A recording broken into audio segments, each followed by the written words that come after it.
Was it hard to show up today and start knowing that now you've got 3 or 4 more days of practice before you play again? No, it's not hard. I do understand the amount of time that we will have off eventually. I mean, I think it's the longest that we've had off as a team. I think it's 9 days. So leading up to Game 1, we know we play on Wednesday. Just steadily watching this other series is, it's going the distance. I think that, just incredible competitive fire in both teams and some big-time plays that were made last night in that game. And they weren't ready to go home. So now force a Game 7, and we just wait from there, and then, we go from there. But our preparation is still continuous every single day, although we don't know the team. Just still locked in, just being consummate professionals. Kyrie, Coach said he threw some new things out at you guys today just to keep things fresh and engaged. Does that help a bit? Yeah, it does. Especially at a time like this, we're itching to play. We're just literally every time we go through somewhat of a walkthrough, we're ready to compete, and it's fun at the same time. But we still want to get out there and play. But we just got to try some new things in order for these next few days, in order for us to stay as sharp as we can going into Game 1. You guys had really good games, especially offensively, the first 2 against the Wizards.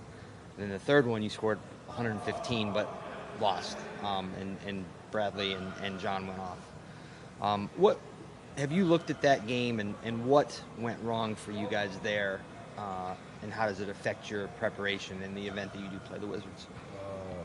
You want me to talk about the regular season game that we played, the last one? Yeah. What do you want me to talk about it? I think one of the guards had 37, and the other one had 20-something, and I think it seemed like it was a tough night for you guys in transition. Is that something that you have to pay extra attention to when you play the Wizards? Oh yeah, I mean, if it does come down to the Wizards, definitely some things that we have to be aware of. Yeah, I think that the 3 games that we played in the regular season are comparative to where they are now as a team. We definitely have some heightened awareness on John and Brad. They're just great players, so just prepare for them if we do get a chance to play against them, excuse me.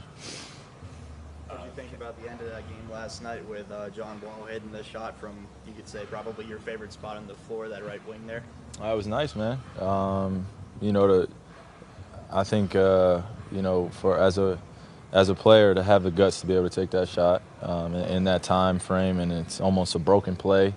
They were running for a double on the weak side for Brad coming up, and they denied it. Then John pops up. He's tiptoeing on the sideline. Then he comes up and shoots a left hezzy pull-up jumper on the right wing. I mean, it takes guts to take that shot, and he made it. And now they force a Game 7. That's all you can ask for is a 50-50 chance, and he's giving them a chance. In between these games, is there anything in your game that you've worked on over the last few days specific to anything else? I mean, not necessarily. I mean, I try to work on just a complete array of things. So that's regardless of what's going on. It's always when I step in the gym, it's a complete array of things I want to work on. Being it's an off week, trying to dive into other parts of what you guys do as a team, and we had talked to Kevin about kind of the individual handshakes you guys have, and he said it's actually part of the Cavs culture. I wanted to know who's the ringleader there, how do you come up with them, and how do you remember them all? I mean, well, depending on the type of team that you played on, coming up through middle school, high school, college, and now in the NBA, I mean, I've had handshakes with my teammates throughout my basketball career. That's just a thing that I've always done. And still, to this day, most of my handshakes with my best friends that I've known since high school are still the same. And some of my teammates that I played high school basketball or college with, we still have the same handshake. So it's just a continuous on thing. But when it gets to this level, I think that it's seen a lot more. But we all come up with it. We all have creative ideas, and it's just a collective way just to greet your teammate every time you see him. How much practice does it take to get it down? It doesn't take that much practice at all. At all, man. It's just one simple thing. We'll come up with a hand sign or something that we relate to, or a sound or something, and then we'll just go out and do it and work on it twice, and then on to it. Do you have new ones for the season? Like, if, you switch them up? Some guys do. Some guys do. Or some guys shorten them up. I've shortened mine up a few times. So, yeah. What was What was new that Ty threw at you guys today, practice-wise? Just some defensive stuff, testing us and things that we could prepare for that would help us in any series that any team that we're playing against. Just a few plays, see if we're watching the games and the plays that they're running, the regular plays between Boston and Washington, just seeing how we react and then going from there. You said everybody's itchy and antsy. Are they conveying that through their actions or talk, or just everybody is kind of itchy? I mean, when we say we're going about 50%, some guys are going 75 and 80, and some guys are going 25 and 20. So when you have a mix like that and we're not necessarily shooting the ball, we're just running through plays, some guys get a little bit antsy and mad, and they want to go to the basket and finish plays and just get just get everything firing again, because you miss the contact, you miss just getting hit and being able to be there for your teammate and get hype and go in transition. And it's just the little nuances of the game of just that makes this game so beautiful and competitive, and you love it. So when you're not playing it as of right now, you just try to do anything to keep it sharp. Ty said, sorry, Dave. You're right. Ty said that he didn't scrimmage you guys and he won't. Do you wish that he would, just because? Absolutely. Absolutely, I wish he would, but at the same time, I understand how important it is. The incident happened in practice where somebody got hit in the hand, and it just wasn't good. I was about to come out and play 5-on-5, and the incident happened 3 seconds later as T. Lou comes out of the door. So, no, I'm not for the scrimmaging right now to the game. So.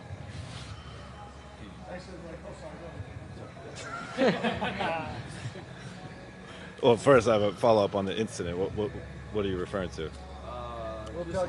Yeah, we'll say sure. Okay.